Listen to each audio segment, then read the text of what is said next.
اسماء الحسنہ کو پڑھنے کے 3 طریقے ہیں، خواہ آپ ایک اسم پڑھیں یا سب کے سب۔ نمبر 1، الف لام کے ساتھ بغیر حرف ندا کے پڑھا جائے، مثلا الرحمن جل جلالہ، القدوس جل جلالہ، الحق جل جلالہ۔ نمبر 2، حرف ندا یعنی پکارنے والے حرف کے ساتھ پڑھا جائے، مثلا یا رحمان یا رحیم یا مالک الملک یا ذی الجلال والاکرام۔ نمبر 3، ہر اسم کے ساتھ اسم ذات ملا کر پڑھا جائے، مثلا اللہ الرحمن، اللہ الصمد، اللہ القدوس ہو۔ یہ آخری طریقہ سب سے زیادہ مؤثر ہے۔ فائدہ، بعض علماء کا فرمان ہے کہ دن کے وقت الف لام کے ساتھ مثلا الرحمن جل جلالہ اور رات کے وقت حرف ندا کے ساتھ مثلا یا رحمان پڑھنا زیادہ مفید ہے۔ نصاب اور زکوٰۃ سے پڑھنے کا مطلب، کسی بھی اسم کو پہلے اسم ذات کے ساتھ ملایا جائے، پھر دونوں کے حروف اصلیہ گنے جائے، پس جس قدر ان دونوں کے حروف ہوں اتنی 1000 بار کی نیت سے پڑھنے کو نصاب یا نصاب پڑھنا کہتے ہیں، اور اتنی 100 بار کی نیت سے پڑھنے کو زکوٰۃ یا زکوٰۃ پڑھنا کہتے ہیں۔ مثلا اللہ تعالیٰ کا ایک نام الملک ہے، اسے اسم ذات کے ساتھ ملایا تو اللہ الملک ہو گیا۔ لفظ اللہ کے حروف اصلی 4 ہیں، الف لام لام ہا، اور الملک کے حروف اصلی 3 ہے، میم لام کاف۔ ان دونوں کے حروف اصلیہ کی تعداد 7 ہوئی، چنانچہ اب 7000 بار پڑھنا نصاب ہے اور 700 بار پڑھنا زکوٰۃ ہے۔ وعلی ھذا القیاس، یعنی اور اسماء اس پر قیاس کیے جائے۔ اب میں پورے ننن میں نام 3 طریقوں پر پڑھتا ہوں تاکہ سب کو ٹھیک طریقے پر پڑھنا آ جائے۔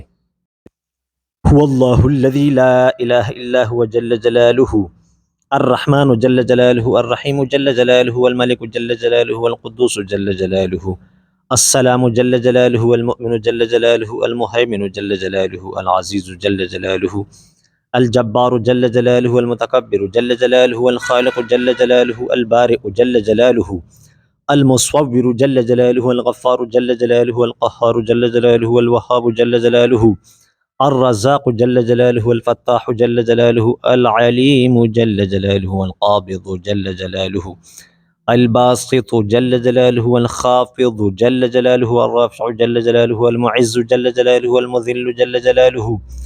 السمیع جل جلالہ، البصیر جل جلالہ، الحکم جل جلالہ، العدل جل جلالہ، اللطیف جل جلالہ، الخبیر جل جلالہ، الحلیم جل جلالہ، العظیم جل جلالہ، الغفور جل جلالہ، الشکور جل جلالہ، العلی جل جلالہ، الکبیر جل جلالہ، الحفیظ جل جلالہ، المقیت جل جلالہ، الحسیب جل جلالہ، الجلیل جل جلالہ، الکریم جل جلالہ، الرقیب جل جلالہ، المجیب جل جلالہ، الواسع جل جلالہ، الحکیم جل جلالہ، الودود جل جلالہ، المجید جل جلالہ، الباعث جل جلالہ، الشہید جل جلالہ، الحق جل جلالہ، الوکیل جل جلالہ، القوی جل جلالہ، المتین جل جلالہ، الولی جل جلالہ، الحمید جل جلالہ، المحصی جل جلالہ، المبدئ جل جلالہ، المعید جل جلالہ، المحیی جل جلالہ، الممیت جل جلالہ، الحی جل جلالہ، القیوم جل جلالہ، الواجد جل جلالہ، الماجد جل جلالہ، الواحد جل جلالہ، الاحد جل جلالہ، الصمد جل جلالہ، القادر جل جلالہ، المقتدر جل جلالہ، المقدم جل جلالہ، المؤخر جل جلالہ، الاول جل جلالہ، الاخر جل جلالہ، الظاہر جل جلالہ، الباطن جل جلالہ، الوالی جل جلالہ، المتعالی جل جلالہ، البر جل جلالہ، التواب جل جلالہ، المنتقم جل جلالہ، العفو جل جلالہ، الرؤوف جل جلالہ، مالک الملک جل جلالہ، ذو الجلال والاکرام جل جلالہ، المقسط جل جلالہ، الجامع جل جلالہ، الغنی جل جلالہ، المغنی جل جلالہ، المانع جل جلالہ، الضار جل جلالہ، النافع جل جلالہ، النور جل جلالہ، الہادی جل جلالہ، البدیع جل جلالہ، الباقی جل جلالہ، الوارث جل جلالہ، الرشید جل جلالہ، الصبور جل جلالہ۔ اب ہم اسے دوسرے طریقے پر پڑھتے ہیں۔ شروع میں یا کا لفظ لگانا ہے اور الف لام پر نہیں پڑھنا ہے۔ لفظ اللہ ادھر نہیں ہے لیکن ہم نے پڑھنا ہے، تو اس طرح پڑھیں گے: یا اللہ یا رحمان یا رحیم یا ملک یا قدوس یا سلام یا مؤمن یا مہیمن یا عزیز یا جبار یا متکبر یا خالق یا بارئ یا مصور یا غفار یا قہار یا وہاب یا رزاق یا فتاح یا علیم یا قابض یا باسط یا خافض یا رافع یا معز یا مذل یا سمیع یا بصیر یا حکم یا عدل یا لطیف یا خبیر یا حلیم یا عظیم یا غفور یا شکور یا علی یا کبیر یا حفیظ یا مقیت یا حسیب یا جلیل یا کریم یا رقیب یا مجیب یا واسع یا حکیم یا ودود یا مجید یا باعث یا شہید یا حق یا وکیل یا قوی یا متین یا ولی یا حمید یا محصی یا مبدئ یا معید یا محیی یا ممیت یا حی یا قیوم یا واجد یا ماجد یا واحد یا احد یا صمد یا قادر یا مقتدر یا مقدم یا مؤخر یا اول یا آخر یا ظاہر یا باطن یا والی یا متعالی یا بر یا تواب یا منتقم یا عفو یا رؤوف یا مالک الملک یا ذو الجلال والاکرام یا مقسط یا جامع یا غنی یا مغنی یا مانع یا ضار یا نافع یا نور یا ہادی یا بدیع یا باقی یا وارث یا رشید یا صبور۔ اب ہم اسماء الحسنہ کو تیسرے طریقے پر پڑھتے ہیں، وہ یہ کہ شروع میں اسم ذات یعنی لفظ اللہ لگانا ہے۔ تو ابتدا میں ہم نے جس طرح شروع کیا تھا اول طریقے میں، تو ادھر بھی اس طرح شروع کریں گے، تو اس طرح پڑھیں گے: هو اللہ الذی لا الہ الا هو جل جلالہ، اللہ الرحمن اللہ الرحیم اللہ الملک اللہ القدوس اللہ السلام اللہ المؤمن اللہ المہیمن اللہ العزیز اللہ الجبار اللہ المتکبر اللہ الخالق اللہ البارئ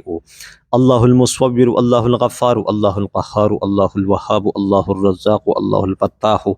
اللہ العلیم اللہ القابض اللہ الباسط اللہ الخافض اللہ الرافع اللہ المعز اللہ المذل اللہ السمیع اللہ البصیر اللہ الحکم اللہ العدل اللہ اللطیف اللہ الخبیر اللہ الحلیم اللہ العظیم اللہ الغفور اللہ الشکور اللہ العلی اللہ الکبیر اللہ الحفیظ اللہ المقیت اللہ الحسیب اللہ الجلیل اللہ الکریم اللہ الرقیب اللہ المجیب اللہ الواسع اللہ الحکیم اللہ الودود اللہ المجید اللہ الباعث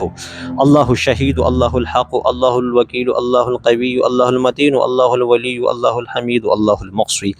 اللہ المبدئ اللہ المعید اللہ المحی اللہ الممیت اللہ الحی اللہ القیوم اللہ الواجد اللہ الماجد اللہ الواحد اللہ الاحد اللہ الصمد اللہ القادر اللہ المقتدر اللہ المقدم اللہ المؤخر اللہ الاول اللہ الآخر اللہ الظاہر اللہ الباطن اللہ الوالی اللہ المتعالی اللہ البر اللہ التواب اللہ المنتقم اللہ العفو اللہ الرؤوف اللہ مالک الملک اللہ ذو الجلال والاکرام اللہ المقسط اللہ الجامع اللہ الغنی اللہ المغنی اللہ المانع اللہ الضار اللہ النافع اللہ النور اللہ الہادی اللہ البدیع اللہ الباقی اللہ الوارث اللہ الرشید اللہ الصبور۔ یہ تینوں طریقے میں نے اس لیے پڑھے کہ جتنا میں نے دیکھا یوٹیوب پر، تو وہ الگ طریقوں سے بس ویسے تبرک کے لیے پڑھتے ہیں، اور اولیاء کرام صوفیاء کرام جس طریقے پر پڑھتے ہیں تو ان کا پڑھنا اس طریقے پر نہیں ہے، وہ تین طریقوں پر پڑھتے ہیں، تو وہ تینوں میں نے آپ کو بتائے۔ اب آپ کی مرضی، جو آسان لگے تو ان تین طریقوں میں سے کسی ایک طریقے پر آپ پڑھ سکتے ہیں، بلکہ اچھا یہ ہوگا کہ آپ تینوں طریقے سنیں، تو پھر آپ کے مزاج کو جو اچھا لگے تو وہی طریقہ آپ کے لیے مناسب ہے، یعنی آپ کا مزاج کا اس کے ساتھ مناسبت ہے، تو امید ہے کہ اس طریقے سے پڑھنا آسان بھی ہوگا اور اثر بھی کرے گا انشاءاللہ تعالی۔ کلپ اگر پسند آئی تو اسے لائک کر دیجئے، دوستوں کے ساتھ شیئر کریں، اگر میرے چینل پر نئے ہو تو میرا چینل ضرور سبسکرائب کریں، دعاؤں میں یاد رکھیں، اپنا خیال رکھیے گا۔ السلام علیکم ورحمۃ اللہ وبرکاتہ۔